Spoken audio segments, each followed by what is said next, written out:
Welcome back to the channel, ladies and gentlemen. Nobody cares about the Shapiros anymore. Now, I take rejoice in seeing the downfall of people who are either promoting or participating in the destruction of humanity. And I'm not gonna lie to you guys. Seeing this, oh man, oh, you know what? Let's get it, man. Antifa headquarters. FYI, yeah. So anyway, if you want to watch, I'm not going to react to this whole entire video, but if you do want to go ahead and watch the whole entire thing, there you go. That's the name of the channel and that's the title. And before you leave, just don't forget to leave a like and sub. We move. Today I want to talk about what happens when people stop caring about your content. Something that is truly devastating that every single content creator goes through. But it's really, really funny when it happens to a conservative. Because when a conservative needs to pivot from doing only politics-related content, it kind of turns into a disaster because nobody ends up actually giving a fuck. I'm gonna be talking about Ben Shapiro, somebody I've never talked about on this channel before, and his sister, Abby Shapiro. I'm sure everybody that's watching this video knows exactly who Ben Shapiro is. I don't think he needs an explanation, but his sister, Abigail, might need a little bit more information before Yeah, I'm not gonna lie to you, because to be quite honest with you, although I have seen some memes of her and stuff like that, I've never seen a single one of her videos. I didn't even know she make videos until I came across his video.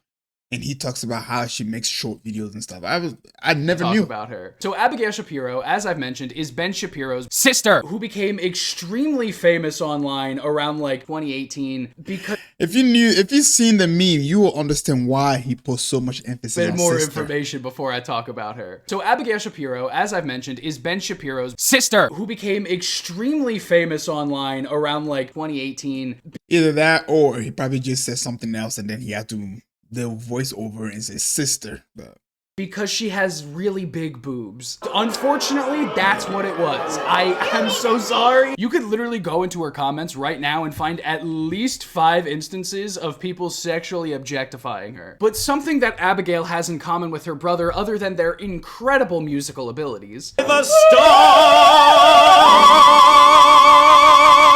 and that is that for the most part, both of their content is failing. Ben Shapiro's channel has over 7 million subscribers, but often finds it difficult to crack 300,000 views on a video. You know, I'm not an expert or anything, but those numbers don't look good to me. For somebody with 7 million subscribers, yeah, that right there, I would consider that to be a dying YouTube channel right there. I mean, I'm in no position to say anything. Don't get me wrong. My channel is at the bottom of the barrel. Like I said in my previous videos, I'm picking up the scrubs off the ground. You know, if I get like 10 views a video, I'm happy with that. But if I had 7 million and I can't even break 100,000 views, man, that's rough. Although, if I had a channel that had over 7 million subscribers and my numbers look like this, I'd probably put a bullet in my brain. And that's not just me trying to encourage Ben Shapiro. I mean, I made a whole video talking about Ben Shapiro talking about musical theater. Why the fuck would any conservative care what Ben Shapiro had to say about musical theater? It's because his content is failing and he's desperate for anything. I think the definition of falling off is making a video made for your right-wing audience about a new movie that comes out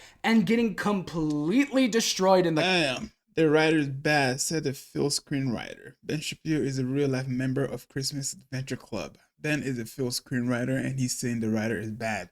The score was by John Greenwald. I'm not sure what else he's done. Comments. And same thing goes for Abby Shapiro. She used to make React-style reactionary content, where she would just sit there looking at her phone for like 5 fucking minutes, and then give like a 2-second response to what the original video was saying. If you see a woman with purple hair, green hair, blue hair colors that don't naturally occur in nature, so that is not a woman you want to date. That is a woman you're going to want to avoid. A girl with blue hair, green hair, pink hair, any color under the sun that isn't one of the natural colors is basically saying, I don't want to have a normal life. I don't want to get married and have children. I don't want to be with a guy who just wants to raise our family in our nice suburb as part of the community. She's saying, I'm different. I'm different. You want to choose a woman whose hair color is representative representative of where she's at in life. She's got a hair color that's kind of typical because she knows that a typical life doesn't mean a boring life. A typical life means a full, loving life. And it doesn't have to be traveling in a van or being in Bora Bora every other week. It means being home with your family. And that is what's going to really be valuable in your day-to-day. Just the laziest form of content that anybody could imagine. Or at least I thought until I was introduced to what Abigail Shapiro is doing now. Lifestyle mom content for the first person in their home to be a single mother. It's time for something new.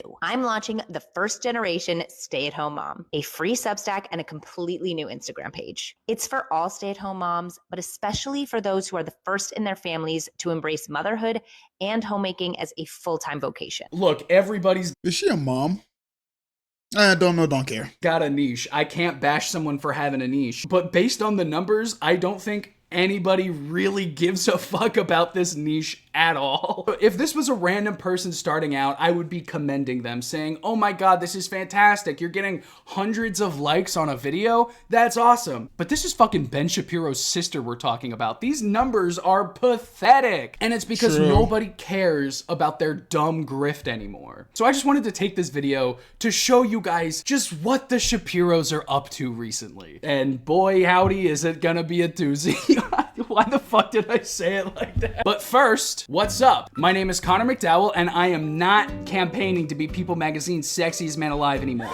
I'm done with that. Jonathan Bailey stole that out of my fucking arms, and he actually deserved it. I feel like there's no real point in me campaigning anymore. I'm gonna campaign for something completely different in every video. Subscribe if you guys want to see the different campaigns I'm gonna be starting, because they're gonna be crazy. I'm telling you, they're gonna be so fucking crazy. Sorry, had a little meltdown. For this week's movie recommendation, I want to recommend a movie that I was so unbelievably lucky that I got to see in a movie theater, and that is Guillermo del Toro's Frankenstein. A beautiful, haunting take on Mary Shelley's Frankenstein that Guillermo del Toro puts his own sentimental twist on. It is not only a very good adaptation of Frankenstein, but also something completely different from any Frankenstein movie that we've ever seen. There's a lot of love that is present for the characters in this film, which is why I think I appreciated it more than I've appreciated other Frankenstein adaptations in the past. Not to mention, the performances are actually incredible. Jacob Elordi should be nominated for an Oscar for playing the creature because he is so fucking good. Which is why I'm highly recommending everybody go watch Guillermo del Toro's Frankenstein, which is now out on Netflix. For even more movie reviews, you guys can follow me on Letterboxd, and if you still have it, you can follow me on Twitter. Also, my channel currently has no sponsors. All of my videos are sponsored by my audience via my Patreon or my brand new YouTube memberships. Everything that you get over on the Patreon, you'll also be able to get over here at YouTube memberships. They're just two completely different ways that you guys would be able to support the channel. Now let's talk about Ben and Abigail Shapiro. One of the films that's in talks right now to win Best Picture. Yeah, I wanted to let him go ahead and promote his page. So yeah, if you guys want to go ahead and subscribe to him, by all means, knock yourself out. So, I wanted to do the courtesy of letting him, do his thing. Is called One Battle After Another. It's probably right up there with Sinners as my favorite movies of the year as of right now, but there's one person that actually really hated the movie. And I wonder who that person could be.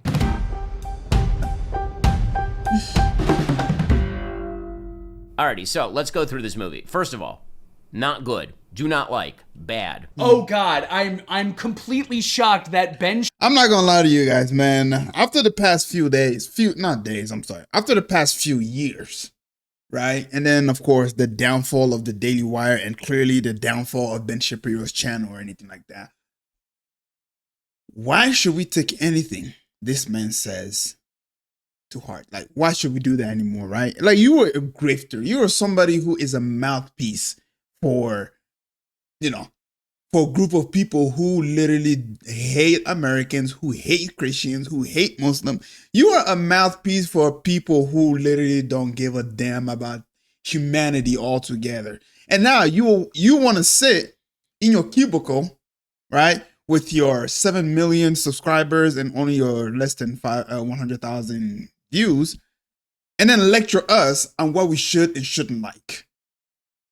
Meanwhile, your whole entire channel was built upon something that you no longer really support, which is America first, and how you are such a conservative, and how you care so much about America. Fast forward to the 2025, all that to be considered a bullshit, and you were nobody but a grifter. So now you want us to take you serious. Yeah, good luck with that, buddy. Shapiro, the dumb fucking fascist, didn't like the anti-fascist movie. But what I find really, really interesting about Ben Shapiro's criticism of this entire movie is the only thing he says is woke bad. The first scene in the movie is them raiding an ICE facility to free illegal immigrants, which turns out to be sort of the running theme here, is that revolutionaries, what they really do is they fight the system in order to allow unchecked migration into the United States. Why? Because they need to defeat white nationalism, white Christian nationalism. That's the basic politics of the film. Ben Shapiro is so obsessed with white supremacy that he cannot watch a movie where they say white supremacy is bad and say that that was a good thing. He can't do it because he's a white supremacist. There's no other explanation. It's like the easiest fucking thing you can do is condemn white supremacy. I'm looking at you, Sydney Sweeney, which, by the way, Ben Shapiro also made a video about recently. Dude, he broke 100,000 views. That's pretty cool. How long did it take though? 4 days. Okay, well, I mean that's yeah. Let's be honest. Candace has less subscribers than him, and she will probably land like 2 million views in 4 days. Also made a Just video saying. about recently. Dude, he's got nothing. He commends the filmmaking multiple times in this video and says that Paul Thomas Anderson made a good movie, but he just can't get behind the politics. He can't get behind the politics. The direction is top tier because it's Paul Thomas Anderson, meaning it's a beautiful looking film. It moves quickly. The music is actually quite good. The score is by Johnny Greenwood, who I'm not sure what else he has done. The cinematography is beautiful. There is a car chase scene near the end that is well choreographed, and the movie sucks because the writing's bad, okay? So Look, you can criticize any movie that you want to. In fact, there are YouTubers that I really like that have criticized one battle after another for what I believe to be valid reasons. If you want like actual valid criticism of one battle after another, I would suggest FD Signifier's few videos that he's put out on the topic. I think that he and the people that he discusses in that video offer really good pushback to a movie that I really enjoyed. Anyway, ladies and gentlemen, I'm not really here to hear Ben Shapiro's opinion about movie. I don't give a damn about all of that. I just wanted to show you guys that his channel is completely failing, and it is one of the best feelings ever. All right. Again, if you want to go ahead and watch the entirety of the video, this is the name of the channel right here. All right. But before I do get off, I just want to go ahead and show you guys something really, really quick. Look at this, ladies and gentlemen. So this is pretty much the result of the Daily Wire, ladies and gentlemen. This is what we have come down to. All right. Ian Carroll reposted this right here. The Daily Wire will be gone in 2 years tops, unless it's entirely propped up by its Zionist donor who refuse to let their false grip on America, Jeez, I can't even read. Well, anyway, I refuse to let their false grip on American thought go. Matt and Michael, your ship is sinking and being captained by foreign interests. Get off. Anyways, yeah, so this is it right here, ladies and gentlemen. This is the result of the Daily Wire. Keep in mind, these people have millions of subscribers. And only... yeah, all of them combined, they barely broke 1,000 views. That's crazy. Combined. This is the result of what happened if you decide to grift off of a very specific movement and then you end up being exposed, which is why I made a video about how to grow your YouTube channel. And one of the biggest things that I emphasize on is the fact that you need to be a really, really good liar and have like no morals whatsoever. Because let's be honest, in order for you to work for these people, you have to have no morals. Absolutely none. Because we've seen the most devastating situation that has been happening in the Middle East, right? If you don't know who I'm talking about. And we understand where Ben Shapiro stands. But these two right here, yeah, they're Christians, by the way, Catholic to be more specific. And we do realize that also Christians are also being killed in the Middle East. And these guys, they don't really speak out much about it. I mean, yes, Michael Knowles has said something about it, but Come on. Why do you think he still has his job? Because he didn't go hard enough, right? He's got to pretend that he still cares. You know what I mean? Oh snap!